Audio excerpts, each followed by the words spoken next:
اعوذ باللہ من الشیطان الرجیم بسم اللہ الرحمن الرحیم۔ سب سے پہلے آپ کا بہت شکریہ کہ آپ نے اپنا قیمتی وقت ہماری ویڈیو دیکھنے کے لیے دیا۔ اللہ تعالیٰ سے دعا ہے کہ اللہ تعالیٰ آپ کے رزق، جان، مال، اہل و عیال میں خیر و برکت عطا فرمائے، آپ کے گھروں میں خوشیاں عطا فرمائے اور آپ کے گھروں سے مشکلات پریشانیوں کو دور فرمائے۔ جناب سیدہ فاطمہ زہرا سلام اللہ علیہا کی شہادت کے بعد امام علی علیہ السلام اور جناب عقیل علیہ السلام بیٹھے اور حضرت علی علیہ السلام کی شادی کے سلسلے میں گفتگو کر رہے ہیں کہ کوئی رشتہ تلاش کرنا چاہیے۔ امام علی علیہ السلام جناب عقیل سے فرماتے ہیں، چونکہ جناب عقیل امام علی علیہ السلام کے بڑے بھائی بھی ہیں اور ماہر انساب بھی ہیں، یعنی جو فیملی بیک گراؤنڈ ہوتا ہے اس کا جو علم ہے اس علم کے ماہر ہیں۔ امام علی علیہ السلام نے جناب عقیل سلام اللہ علیہ ڈیوٹی لگائی کہ آپ میرے لیے کوئی اچھا سا رشتہ تلاش کریں۔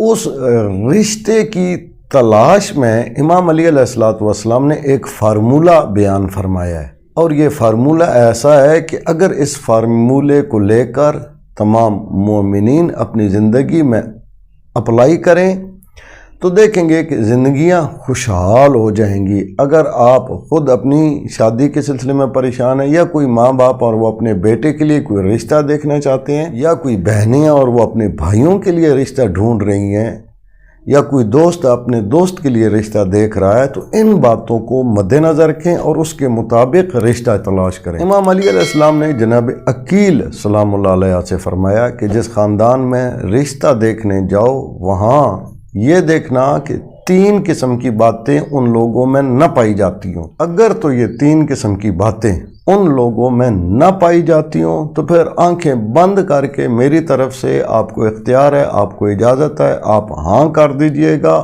اور میرا رشتہ پکا کر دیجئے گا۔ اگر یہ 3 باتیں ان میں سے کوئی ایک بات بھی ان لوگوں میں پائی جاتی ہو تو اس رشتے کو آگے بڑھانے کی ضرورت نہیں ہے۔ وہ 3 باتیں جو امام علی علیہ السلام نے جناب عقیل سلام اللہ علیہ کو بیان فرمائی وہ کیا تھی؟ سب سے پہلی بات امام علیہ السلام نے فرمایا کہ جس خاندان میں رشتہ دیکھنے جائیں یہ دیکھیں کہ اس خاندان کے بوڑھے اور بزرگ افراد بے غیرت اور بے حیا نہیں ہونے چاہیے۔ اگر اس خاندان کے بوڑھے اور بزرگ افراد بے حیا ہیں، بے غیرت ہیں، تو اس رشتے کو ریجیکٹ کر دیں۔ دوسرا نقطہ جو امام علیہ السلام نے فرمایا جناب عقیل سلام اللہ علیہ سے کہ رشتہ دیکھتے ہوئے جس بات کا خیال رکھنا ہے وہ یہ ہے کہ جس خاندان میں رشتہ دیکھنے جائیں اس خاندان کے جوانوں کو دیکھنا کہ جوان بزدل اور ڈرپوک نہیں ہونے چاہیے، بہادر ہونے چاہیے، شجاع لوگ ہونے چاہیے۔ اگر جوان بزدل اور ڈرپوک ہیں تو ان میں رشتہ نہیں کرنا ہے۔ تیسری بات جو امام علیہ السلام نے جناب عقیل علیہ السلام سے بیان کی کہ جس خاندان میں رشتہ دیکھنے جائیں اس خاندان کی عورتوں کو آپ نے دیکھنا ہے کہ وہ منہ پھٹ اور بدتمیز قسم کی عورتیں نہیں ہونی چاہیے۔ اگر اس خاندان کی عورتیں، خواتین مستورات، منہ پھٹ اور بدتمیز اور بد لحاظ ہیں تو اس خاندان میں رشتہ نہ کریں۔ آپ کے بیٹے کی زندگی، آپ کے بھائی کی زندگی، آپ کے دوست کی زندگی، آپ کے جوان کی زندگی تباہ و برباد ہو جائے گی اگر آپ نے امام علی علیہ السلام کے اس فارمولے کو ذہن میں نہ رکھا یا اس پر عمل نہ کیا۔ اگر یہ ویڈیو آپ کو پسند آئے تو اسے دوسرے مومنین مومنات تک لازمی شیئر کیجئے گا، اس لیے کہ یہ دین اہل بیت علیہ السلام کی تعلیمات ہیں، جو ان پر عمل کرے گا وہ دنیا میں بھی فائدہ اٹھائے گا اور آخرت میں بھی فائدہ اٹھائے گا۔ اور اگر کوئی مومن یا مومنہ ان دینی تعلیمات پر عمل کر کے ان سے فائدہ اٹھاتے ہیں تو اس کا اجر آپ کے اور بندہ حقیر کے نام اعمال میں درج کیا جائے گا۔